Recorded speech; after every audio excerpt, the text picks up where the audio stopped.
Plas Glasgwm, Benmachno, gan Ann P. Williams.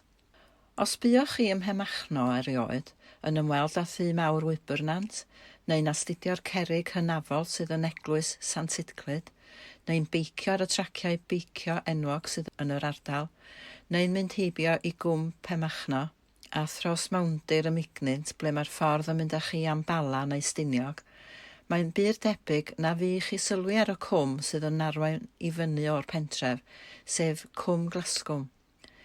Beth am ymlwybro i'r cyfeiriad yma i gael hanes un tŷ arbennig, sef Plas Glasgwm.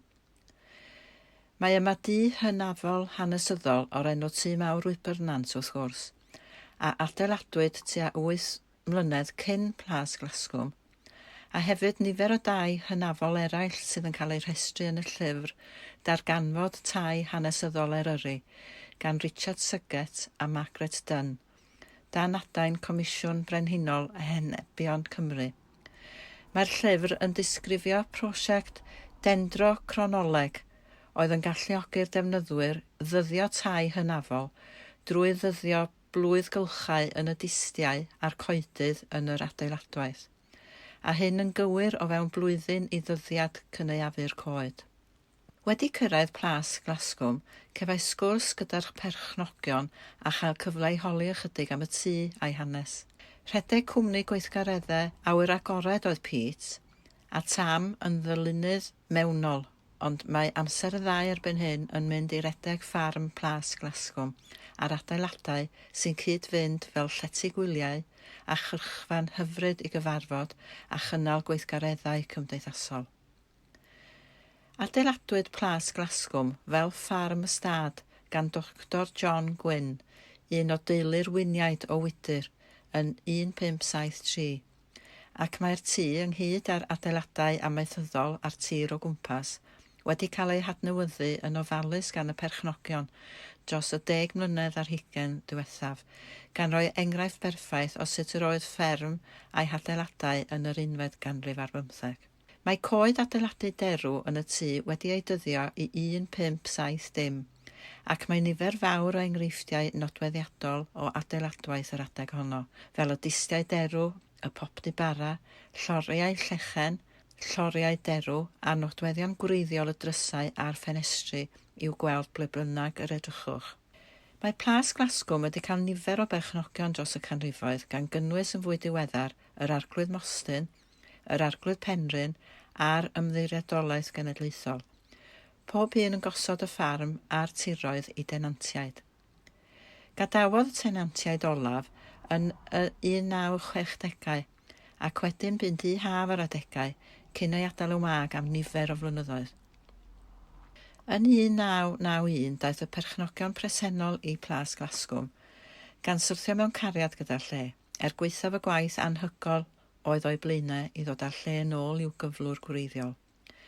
Bu blynyddoedd o waith caled, manwl a gofalus yn mynd ymlaen i'w adfer, ac erbyn hyn mae'r lle yn werth ei weld.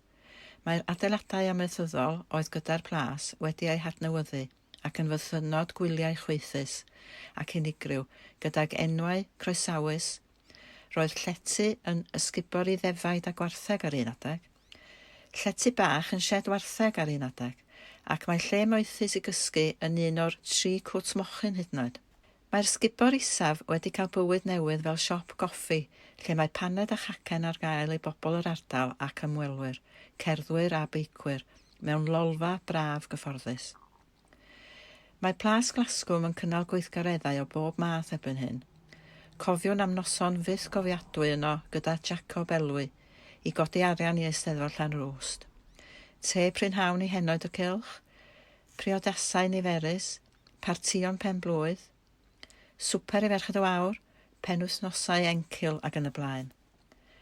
Mae gwaith caled adnewyddu ac ail greu y gerddi yn parhau i fynd ymlaen, gyda gwaith ar y berllan y waliau cerrig a'r llwybrau troed eang yn mynd ymlaen yn barhaol, a'r cyfan yn creu tirlun sydd yn gefndir gwych i'r lle hanesyddol yma.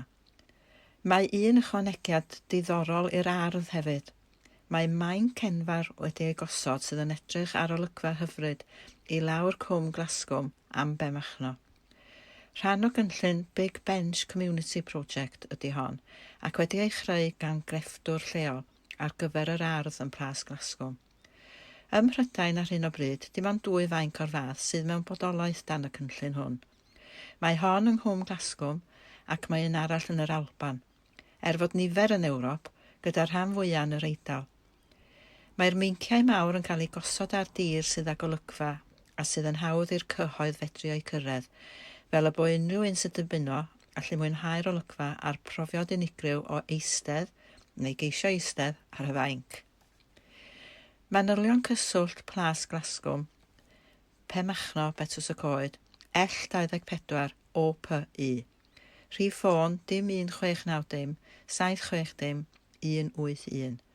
E-bost office@plasglasgwm.co.uk.